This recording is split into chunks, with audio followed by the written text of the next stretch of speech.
부산에 가면 한신대학교가 있습니다. 한신대학교에 전에 오영식 총장님이 계셨는데 그분이 예수를 어떻게 믿게 되었느냐 하면은 그 아버지가 어머니는 교회 열심히 다녔는데 아버지는 교회를 얼마나 반대하는지 맨날 교회 나가는 오 총장님의 어머니를 구박하고 박해하고 그래도 어머니가 계속 교회를 다니니까 하루는 이 오 총장의 아버지가 술을 그냥 거하게 드시고 와가지고는 부엌에 식칼을 딱 가지고 와서 밥방에 두르라고 그래서 그 어머니가 앉아있는 데서 칼을 갖다가 방바닥에 팍 꽂으면서 당신이 선택해라. 나를 선택할 건지 예수를 선택할 건지 예수 선택하면은 당신 죽는다. 살 길은 나를 선택하면 산다. 그러니까 이 어머니가 쳐다보면서 당신 돌아보면 어떻게 당신 같은 사람하고 예수님을 비교할 수가 있느냐. 절대 당신은 예수의 비교 대상이 안 된다. 죽이려면 죽여라. 그러니까 이 아버지가 좋다. 그럼 내가 죽이겠다. 그리고 미리 산에다가 구덩이를 파뒀는데 이 자기 부인을 끌고 가가지고 구덩이에다 밀어 넣어버렸습니다.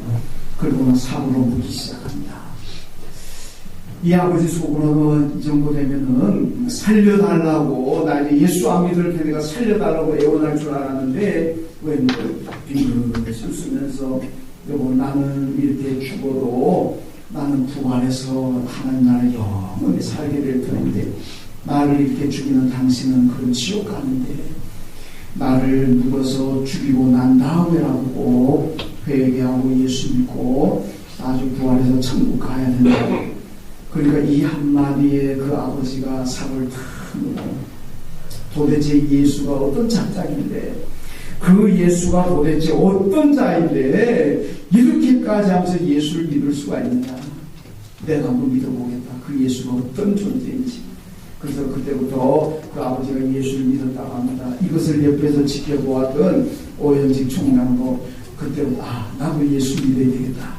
우리 어머니가 저렇게 붙잡고 있는 저렇게 믿는 예수가 정말 어떤 분인지 나도 믿어야 되겠다. 그렇게 생각하고 온 가족이 예수를 믿게 되었고 그래서 목사가 되고 또 한신대 총장까지 되었다고 합니다. 이게 바로 부활신앙의 능력입니다. 오늘 부활주일입니다. 예수님께서 세상에 오셔서 고난받으시고 십자가에 죽으셨다가 3일 만에 부활하셨습니다. 그것을 기념하는 절기가 바로 오늘 부활절입니다. 여러분 그런데 만약에 예수님만 부활하는 걸로 끝난다면 우리하고 아무 관계 없습니다. 여러분 죽었다가 살아난 자가 예수님밖에 없습니까? 성경 보세요. 나사로도 죽었다가 살았습니다. 회당장 야이로의 딸도 죽었다가 살았습니다. 나인성 과부의 아들도 죽었다가 살았습니다. 바울의 설교를 창문에 걸다 앉아 듣다가 떨어져 죽었던 유도고도 죽었다가 살아났습니다. 예수님의 십자가에 운명하는 순간에 500명이 넘는 사람들이 살아났다 그랬습니다. 여러분 그들도 다 살아났는데 왜 예수님의 죽음만 우리하고 관계가 됩니까? 그들은 죽었다가 살아났지만은 다시 죽었습니다. 여러분 나사로가 지금까지 살아있습니까? 유도고가 지금까지 살아있습니까? 다 죽었습니다. 그런데 예수님은 다시 살아나시고 난 다음에 더 이상 죽지 않으시고 영원까지 살아계시는 줄 없습니다. 우리의 부활이 바로 그런 겁니다. 여러분 나사로와 같이 부활한다면 우리는 언제나 죽게 됩니다. 그러나 우리의 부활은 예수님과 같이 부활하기 때문에 우리는 영원히 살게 되는 줄로 믿습니다. 부활해서 다시 죽는 것이 아니라 우리는 이제 앞으로 죽었다가 부활하면 영원히 살게 된다. 그래서 예수님의 부활을 성경에서 부활의 첫 열매다 그렇게 말씀합니다. 여러분 예수님보다 더 일찍 부활한 사람들은 누굽니까? 나사로고 야이로에 따르고 이 사람들이 다 예수님보다 먼저 부활했잖아요. 그래도 그들을 부활의 첫 열매다 그러지 않습니다. 그 후에 죽었다가 살아나신 예수님이 부활의 첫 열매입니다. 왜? 우리의 부활이 바로 예수님처럼 부활하기 때문에 그렇습니다. 그럼 제가 지난 주간에 대전에 갔다가 이제 학교를 갔는데 어느 교회 보니까 부활절 현수막이 다 붙었습니다. 제가 그걸 보고 굉장히 은혜를 받았습니다. 어떤 글귀냐, 예수 부활하셨네, 우리도 부활하겠네. 이게 여러분 익숙한 거잖아요. 우리 처음 듣는 얘기 아니잖아요. 예수 부활하셨네, 우리도 부활하겠네. 많이 들어봤던 얘기고 익숙한 얘기지만은 제가 그걸 딱 보는 순간에 마음이 얼마나 감동이 되는지 몰랐어요. 야, 정말 부활의 신앙을 한마디로 요약하는 겁니다. 예수 부활하셨네, 우리도 부활하는데. 한번 따라하시다. 예수 부활하셨네, 우리도 부활하겠네. 믿습니까? 이게 부활신앙입니다. 여러분, 예수님이 부활하신 것처럼 우리도 부활합니다. 여러분, 부활한 오늘 본문의 말씀 보면은요, 초대교회 성도들이 예수님의 부활을 목격하고 자기들도 부활할 거라는 믿음을 가진 이 성도들이 어떻게 살아갔는지를 우리에게 보여주고 있습니다. 여러분, 우리도 초대교회 성도들처럼 예수 부활도 믿습니다. 우리도 예수님을 부활하게 될 것도 믿습니다. 그렇다면 우리 부활신앙을 가진 우리가 어떻게 살아야 되겠습니까? 오늘 본문을 잘 한번 보십시오. 먼저 부활신앙을 가지게 되면 서로 나누게 된다고 말씀합니다. 본문 44절에 믿은 사람들이 물건을 서로 통용하고 재산을 필요에 따라 나누었다, 이렇게 말씀합니다. 여러분, 초대교회는 굉장히 경제적으로 어려운 시대입니다. 로마가 경제적으로 착취했기 때문에 별로 열심히 일해봐야, 돈 벌어봐야 로마가 다 거두어 가버립니다. 얼마나 경제적으로 어려운지 모릅니다. 그러니까 여러분, 유태인들이요, 이스라엘 사람들이 얼마나 콧대가 높은지 모릅니다. 이방 사람들은요, 인간 취급도 안 합니다. 개, 돼지같이 여깁니다. 이방 사람들은 지옥의 아랫목에 갈 사람들이라고, 자기들만 천국의 안방에 간다고 믿는 사람들입니다. 그런데요, 바울이 다니면서 예루살렘 교회 성도를 위해서 헌금, 구제 헌금을 받아옵니다. 이방 사람들이 예루살렘 성도들을 위해서 구제 헌금을 이걸 받아와가지고 전하는데 받잖아요. 이렇게 콧대가 높은 사람들이, 자존심이 강한 사람들이 여러분, 이방인들의 구제 헌금을 받는 거 보면 얼마나 어려웠을까, 그것을 짐작할 수가 있습니다. 여러분, 이런 어려운 가운데 있지만은, 그런데도 불구하고 오늘 본문에 보니까 뭐라고 나눈다 그랬습니다. 어떻게 이렇게 어려운 가운데 살아가는 사람들이 나눌 수가 있겠습니까? 그것은 간단합니다. 이 세상의 현세의 소망을 두는 것이 아니라 영원한 하나님의 나라의 소망을 두기 때문에 가능한 겁니다. 이 세상 사료 끝난 다음에는 이 세상에서 잘 먹고 잘 살려고 하기 때문에 나눌 수가 없지만 언젠가 부활의 하나님의 나라에서 영원히 산다는 믿음이 있기 때문에 이들은 열심히 나눌 수가 있습니다. 이 세상의 관심과 소망이 하나님의 나라의 관심과 소망으로 바뀌어진다면 어디든지 간에 잘 나눌 수가 있다는 말씀입니다. 욥기 1장 21절 말씀 보면 내가 못해서 알몸으로 나왔사오니 또한 알몸으로 돌아가올지라, 그렇게 말씀합니다. 여러분, 우리가 세상에 올 때 알몸으로 왔다, 빈손 왔다는 얘기입니다. 하나님께서 오라 그럼 하나님의 나라 갈 때도 우리는 알몸으로 간다 그랬습니다. 빈손으로 간다. 여기서 내가 아무리 모으고 아무리 쌓아두었더라도 그거 다 두고 가야 된다는 얘기입니다. 그래서 마태복음 6장 2절에 예수님 말씀합니다. 오직 너희를 위하여 보물을 하늘에 쌓아두라. 거기는 좀이나 동목이 하지 못하며 도둑이 도둑질도 못한다 하고 말씀하고 있습니다. 여러분, 세상의 재산은 없어질 수도 있고 손해볼 수도 있고, 오늘은 내가 부자지만 내일 가난해질 수도 있습니다. 왜? 나한테 온 물질이 언제나 나한테 있는 거 아니잖아요. 그러나 하나님의 나라에 쌓아두면은 그것은 없어지지 않는다는 얘기입니다. 하나님의 나라는 도둑도 없습니다. 이 말씀 무슨 의미입니까? 내가 가지고 있는 거, 사랑이 되었던, 기쁨이 되었던, 물질이 되었던, 주님의 이름으로 사용하고 주님의 이름으로 나누라는 얘기입니다. 이게 나누는 것이 바로 부활신앙을 가진 성도들의 삶이라는 말씀입니다. 그럼 제가 전했던 교회 어떤 분이 굉장히 부자였습니다. 그러다가 어느 날 실패했습니다. 정말 재산 다 날라버렸습니다. 그때 그분이 저한테 그런 얘기하더라고요. 목사님, 내가 이럴 줄 알았으면 돈 많이 있을지 좀 하나님께 많이 드리고 가난한 사람들 하나님이 기뻐하시는 일에도 좀 많이 사용할 거예요. 그때는 그것도 모르고 열심히 모으려고만 신경 쓰는데 이제 다 읽고 나니까 너무너무 후회가 됩니다. 있을 때 하나님께 많이 드리고 사회에서 많이 싫고 후회하는 것을 들어보았습니다. 전도서 11장 1절 말씀 보면 너는 내 떡을 물 위에 던져라 여러 날 후에 도로 찾으리라 7에게나 8에게 나눠 줄지어다 무슨 재앙이 땅에 임하는지 내가 알지 못합니다. 여러분이 열심히 하나님께서 나눠주라고 얘기합니다. 베풀라고 얘기합니다. 내가 있을 때 나눠주라는 얘기입니다. 내일 내게 어떤 일이 닥칠지 모른다는 얘기입니다. 오늘은 내가 여유 있지만 내일 내가 실패할 수도 있고 내일 내게 공격이 당할 수도 있습니다. 여러분 그럴 때 평소에 식물을 물 위에 던진 사람들 도로 찾는다고 말씀합니다. 그렇게 되면 그런 사람들은 하나님께서 채워주시고 사람을 통해서든지 하나님께 직접 하시든지 간에 하나님께서 그 손해를 보존해 주신다는 얘기 아니겠습니까? 그러니까 우리는 부활 신앙인답게 나누고 베푸는 것을 열심히 해야 된다는 말씀입니다. 여러분 제가 어릴 때 시골에서 놀 때 땅 따먹기 놀이라는 걸 많이 해봤습니다. 아마 시골 사람들 아마 기억날 사람도 있겠습니다만은 이 사이다 뚜껑 가지고 이렇게 탁 튀겨가지고 땅 따먹기 합니다. 그 남의 마당에 가서 합니다. 남의 마당 가서 땅 따먹기 내 땅이라고. 그 땅 따먹기 하다가 땅 이름은 기분 나쁘고 땅 이름은 마음도 안 좋고 그 가지고 싸우고 다투고 울고 불고 그런 것도 참 많습니다. 그렇게 울고 불고하면서 땅 따이면은 마음이 상하고 땅을 차지하려고 그럴 때 저녁 때 내가 엄마가 밥 먹으러 오라 그러면 어떻게 합니까? 낮에 내가 아무리 땅을 많이 따면 그게 뭐 남의 땅에 가서 했는데 내 땅 됩니까? 지금 생각해보면 얼마나 못쓰겠습니까? 아이고 그게 뭐라고 어차피 내가 되는 것도 아닌데 그거 뭐라고 그것 때문에 친구끼리 싸우고 주먹질하고 지금 생각해보면 참 우습긴 하죠. 여러분 인간의 삶이 그렇습니다.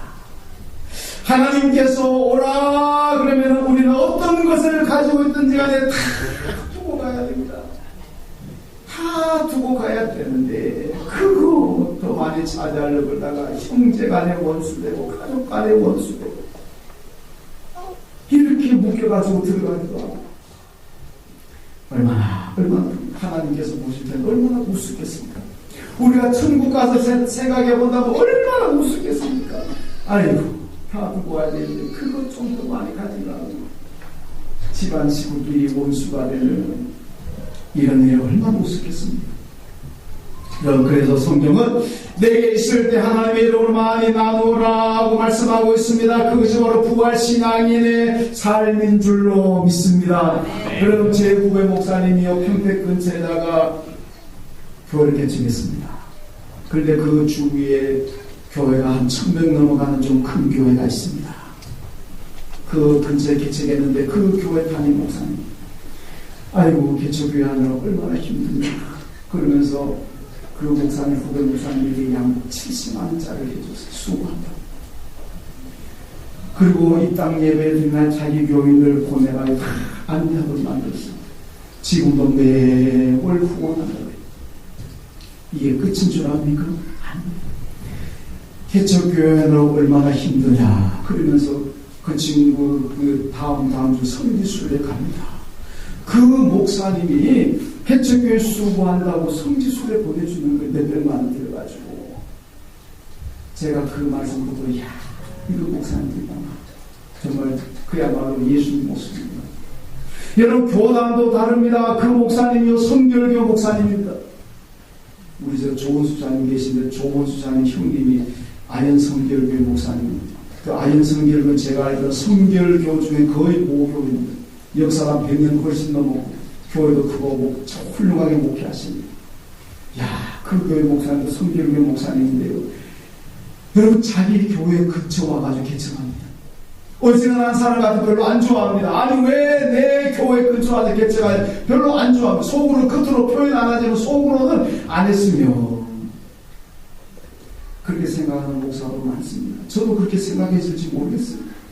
그런데 그 목사님은요 괜찮다고 얼마나 수고하느냐 양복해 주죠. 저는 70만 원치 양보 해본 적이 없습니다. 얼마나 좋은 거겠습니까? 이번 대보니까 피카피카 하더라고요. 그러죠. 성지순례 보내주죠. 야, 이런 목사님도 계시는구나. 저도 목사지만은, 야, 정말 대단한 훌륭한 분이구나. 정말 훌륭한 목사님이시구나. 그래서 제가 정말 내 기분 같아서는 그 목사님을 직접 만나뵙고 밥이라도 제가 그렇게 대접하고 싶은, 제가 지난 주간에 그 얘기 듣고요. 기도했어요. 하나님, 그 교회를 축복하시고, 그 목사님을 축복해 주십시오. 저는 그분 이름도 모릅니다. 교회 이름도 잘 모릅니다. 목사님 만난 적도 없습니다. 그런데도 그 후배 목사, 제 후배 목사님, 그것도 마찬가지 처음 보는 사람입니다. 교단도 가고, 야, 나는 그 모습.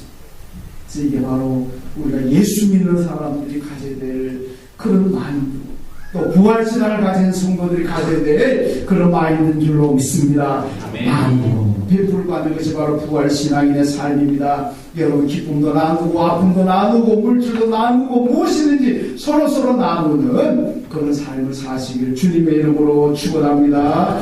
그 다음 두 번째로 부활신앙 가지면 성전에 열심히 모인다 그랬습니다. 46절에 날마다 마음을 같이하여 성전에 모이기 힘썼다 고 말씀합니다. 여러분, 초대교회는 밖에 시대이기 때문에 모이는 것이 얼마나 힘든지 모릅니다. 모였다가 잘못하다 죽습니다. 구약 성경에 박해 문학에 속하는 것이 다니엘서입니다. 신약 성경 가운데 박해 문학은 히브리서입니다. 박해 시대에 나왔다고 해서 박해 문학이라고 그럽니다. 그런데 이 히브리서를 보게 되면 그 당시에 모이지 말자는 사람들이 있었는 것 같습니다. 지금 모였다가 잘못하면 죽습니다. 그러니까 모이지 맙시다. 나중에 우리가 신앙의 자유가 생겼을 때에 그때 우리 모입시다. 그러니까 히브리서 장에서 뭐라 그러니까 모이기를 피하는 사람들 같이 그들의 습관을 따라가지 말라. 모이기를 피하는 사람들의 말을 듣고 안 모이는 그런 일을 하지 말아라. 열심히 모이라는 얘기입니다. 왜? 안 모이면 신앙이 성장하지 않습니다. 믿음이 실패하게 된다는 말씀. 여러분, 초대교회는 부활신앙을 가졌기 때문에 죽음과 생기의 문제도 다 극복하고 열심히 모였습니다. 여러분, 성령의 사람과 사탄의 사람의 차이가 뭔지 압니까? 성령이 역사하는 사람은 모여야 될 이유를 찾습니다. 예배 드려야 될 이유를 찾고 봉사해야 될 이유를 찾는 사람이 성령이 역사하는 사람입니다. 사탄이 역사하게 되면요, 예배 못 드리는 이유를 찾습니다. 봉사하지 말아야 될 이유를 찾습니다. 안 되는 이유를 찾는 거예요. 이스라엘 백성들이 광야 나와가지고 카데스반에서 와가지고 모세가 12사람 정탐꾼 파견하잖아요. 그 가운데 10사람이 돌아와가지고 보고한테 뭐를 보고합니까? 우리가 가나안 땅에 들어가지 말아야 될 이유를 얘기합니다. 왜 우리가 가나안 땅 들어가지 말아야 되느냐? 가나안 땅 들어가면 안 되는 이유를 얘기합니다. 그런데 두 사람 여호수아와 갈렙으로 들어옵니다. 우리가 들어가야 될 이유를 얘기합니다. 들어갈 수 있는 이유를 얘기합니다. 왜? 하나님께서 우리가 이깁니다. 여러분, 성령 역사하는 사람은 되는 이유를 찾습니다. 해야 될 이유를 찾습니다. 사탄이 역사하게 되면 안 되는 이유를 찾습니다. 못하는 이유를 찾습니다. 여러분, 예배드리고 주님을 섬기는데 자꾸 안 되는 이유가 생각나고 못하는 이유를 찾아가 나 못합니다 그럽니까? 미안하지만 여러분, 사탄이 역사하고 있습니다. 성령 역사한 사람 같으면 어렵고 힘들어도 되는 이유를 찾습니다. 할 수 있는 이유를 찾습니다. 하나님은 그분들 통해서 역사하는 줄로 믿습니다. 여러분, 성도들은요, 모여서 기도하고 예배드리고 교제함으로 말미암아 믿음이 성장하게 되는 겁니다. 안 모이면요, 장사 없습니다. 안 모이면 믿음이 절대로 성장하지 않습니다. 여러분, 교회는 모여야 됩니다. 교제해야 됩니다. 그래야 믿음이 성장합니다. 사탄은 예배와 모임을 방해하고 핑계거리를 자꾸 만들게 합니다. 여러분, 어떤 사람들은요, 교회 올라고 성경찬을 끼고 나오다가 몇십 년 만에 친구 전화 받습니다. 그래서 모든 사람도 있습니다. 교회 올라오는데 또 오랜 몇 년 만에 몇십 년 만에 친구들 찾아 만나자 한다고 또 모르는 사람들이 있습니다. 그게 모르는 이유입니다. 여러분, 그 모르는 이유가 돼서는 안 됩니다. 몇십 년 아니라 몇백 년 만에 찾아온 친구를 받아가 주일날 예배 시간에 양보하면 안 됩니다. 그냥 여러분, 자꾸 사탄은 이렇게 역사하는데 교회 못 가게, 예배 못 드리게. 친구가 찾아오고 몇십 년 만에 친척이 찾아온다는 것이 그게 예배 못 드리는 이유가 되면 안 됩니다. 다 이기고 나와서 예배드리고 그리고 모여야 된다는 얘기고, 초대교회는 부활신앙까지가 열심히 모였습니다. 여러분 열심히 모이시길 주님의 이름으로 축원합니다. 세 번째로 부활신앙을 가지게 되면 사람들에게 칭송을 받는다고 말씀합니다. 본문 47절에 보니까 하나님을 찬미하고 온 백성에게 칭송을 받으니 주께서 구원받는 사람을 날마다 더하게 하시니라. 오늘 교회와 사회가 이렇게 사회가 얼마나 어지럽습니까? 정의가 무너지고 혼란하고 여러분 교회도 비난을 받습니다. 왜 그렇습니까? 따지고 보면 욕심과 탐욕입니다. 정치인이든 경제인이든 교회든 교인들이든 욕심이 있고 탐욕이 있다 보니까 정의롭지 못하게 되고 부정직하게 되고 혼란하게 되고 비난받게 된다는 얘기입니다. 여러분 구약 아모스서를 보세요. 아모스가 뭐라 그러냐면 그 당시에 가진 사람들이 자 송아지 고기 먹습니다. 상아침대 누워 잡니다. 그 이상 올리브 기름으로 목욕을 합니다. 여름에 가는 별장 따로 있고 겨울에 가는 별장 따로 있습니다. 가난한 사람들은 신발 한 켤레 값에 종으로 팔려나가는데 있는 사람들은 그렇게 의리의리하게 살고 있습니다. 그러니까 아모스가 정의를 물같이 흐르게 하라 그렇게 말씀하고 있습니다. 여러분 이런 가진 사람들의 그 탐욕과 욕심 이런 것들 때문에 사람들이 상처를 받습니다. 갈등이 생기고 절망을 낳게 됩니다. 어떻게 이것을 치유하고 회복할 수가 있습니까? 교회가 비난받고 사회가 어지럽게 되는 어떻게 치유가 가능합니까? 여러분 탐욕과 욕심을 내려놓으면 될 줄로 믿습니다. 욕심과 탐욕을 부리다 보니까 정치도 힘들고 경제도 힘들고 사회도 힘들고 욕심과 탐욕을 가지고 있다 보니까 예수를 믿으면서도 기쁨이 없습니다. 예수를 믿으면서도 즐거움이 없고 감사가 없는 거예요. 왜? 욕심과 탐욕이 내 안에 더덕더덕 붙어 있습니다. 욕심과 탐욕 내려놓으면 내 안에 평안이고 내 안에 기쁨과 즐거움 있을 줄로 믿습니다. 어떻게든 탐욕을 버릴 수 있습니까? 부활신앙 가지면 됩니다. 하나님 부르면 다 두고 가야 됩니다. 천국에서 영원히 삽니다. 그 부활신앙 가지면 욕심과 탐욕을 버릴 수가 있다는 말씀입니다. 창세기 16장 보면 이삭이 블레셋에 가서 농사를 짓는데 그의 100배 얻었다고 말씀하고 있습니다. 여러분 창대하고 왕성하게 마침내 거부가 되고 얘기합니다. 소와 양이 때를 이뤘다 그럽니다. 종들이 심히 많다. 얼마나 부자가 되었습니까? 그런데요 간 그 블레셋 사람들이 너무너무 시기하고 질투했습니다. 자기들은 안 되는데 이삭만 잘 되는 거 보니까 그 꼴을 못 봐줍니다. 시경이 다 빼앗아 내놔. 이삭이 어떻게 합니까? 그래 가지세요. 이거 줘 가지세요. 저거 줘 가지세요. 여러분 만약에 이삭이 그게 대해 욕심이 있어가지고 내가 이걸 어떻게 번 건데 이거 버느라고 내가 얼마나 수고했는데 고생했는데 다른 못 줘. 그 욕심 부렸다면요 아마 칼을 부린다고 죽었을지도 모릅니다. 그냥 다 주고 달라 가지세요. 그러니까 이삭이 가는 곳마다 평화가 있고 달라고 해서 줬다고 해 이삭이 가난뱅이 됐습니까? 굶어 죽었습니까? 하나님께서 더 많은 것을 채워주신다는 말씀입니다. 블레셋 아비멜렉 이삭 이런 모습을 보면서 와서 얘기합니다. 여호와가 너와 함께함을 내가 보았노라. 너는 여호와께 복을 받은 자로다. 여러분 욕심을 버리니까 하나님께서 복을 주셨습니다. 욕심을 버리니까 그 블레셋 사람들에게 감동을 주었습니다. 욕심을 버리니까 그들 알고 하나님이 참신이라는 것을 보여주었다고 하는 말씀입니다. 여러분 오늘 본문의 성도들 보세요. 그 흔한 모든 사람들이 다 가졌다고 할 수 있는 그 욕심과 탐욕을 다 버렸습니다. 버리니까 칭송을 받더라고요. 버리니까 구원받는 사람들의 수가 날마다 더해가더라는 말씀 아닙니까? 여러분 교회가 욕을 먹으면 부흥하지 않습니다. 교인들이 나가가지고 욕을 먹으면 전도가 안 됩니다. 교회는 이 지역사회에서 칭송을 받아야 돼요.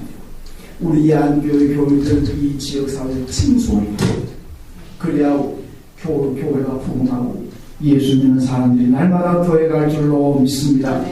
디모데후서 2장 보면요, 후메네오와 빌레오라는 사람인데 이 사람들을 가리켜서 악성 종량과 같은 사람이다. 그게 여러분 종량만 해도 위험한데 악성 종량이라고 그럽니다. 이거는 그 김용변 아니겠습니까? 왜 이 후메네오 빌레오 두 사람을 악성 종량이라고 그럽니까? 이 사람들은 부활을 부정했다 그럽니다. 부활을 부정했던 우리에게 부활이 없다고 얘기했던 이 두 사람을 성경에서 악성 종량과 같은 사람이다. 이런 부활을 부정하고 부활을 믿지 못한다면 미안하지만 악성 종량과 같은 사람이 될 수가 있습니다. 악성 종량 같은 사람이 되지 마시고 예수 부활하셨는데 나도 부활하겠네요. 이 믿음 가지고 여러분 사십시오. 그러면 여러분 앞에 고난이 있고 시험이 있고 환난이 있더라도 그 부활 믿음 가지고 다 이기고 승리할 줄로 믿습니다. 아멘. 하나님 감사합니다. 주님 부활하심으로 우리에게 영원한 부활의 소망을 주셨습니다. 부활 신앙 붙잡고 이 땅에 사는 모든 삶을 승리하게 하여 주옵소서. 절망 가운데 탄식 가운데 있는 사람들 예수의 부활을 생각하면서 희망을 가지고 소망을 가지고 용기를 가지게 하여 주옵소서. 예수님의 이름으로 기도하옵나이다. 아멘.